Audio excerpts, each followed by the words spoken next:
My name is Pai Patel. I have been in a shipwreck. I am on a lifeboat alone with a tiger.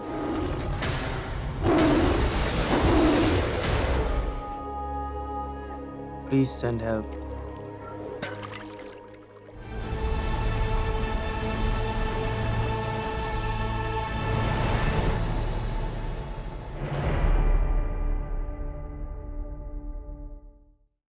The Life of Pi, the story of a boy adrift on the ocean in a lifeboat he shares with a tiger named Richard Parker. Life of Pi won 4 Academy Awards, including Best Director and Best Cinematographer. This movie interests me in many ways, not the least of which is the literally fantastic use of 3D as integral to the story and not as something that calls attention to itself. The movie is interesting in the way it deals with the big themes of life and death and belief and doubt, in how it sees Pi as a modern-day Job stripped of everything till finally he says, I suppose in the end, the whole of life becomes an act of letting go, but what always hurts the most is not taking a moment to say goodbye. The story itself is quite unbelievable, yet I was so taken with it that I never even considered there could be another version of what happened. The version that Pi comes up with at the end of the film to satisfy the Japanese investigators, until my friend, with whom I saw the movie, pointed it out to me. Now I was faced with a question.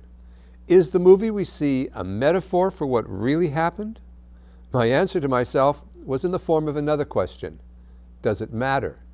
The answer to that question is, of course, no. For me, The Life of Pi is definitely the second best movie of 2012. I see everything that made me. I see that I'm a little piece of a big, big universe.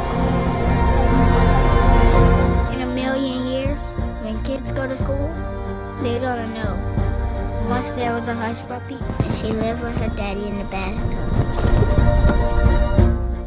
At times, you can be forgiven if you think The Beasts of the Southern Wild is a documentary about a forgotten but defiant bayou community cut off from the rest of the world by a sprawling levee.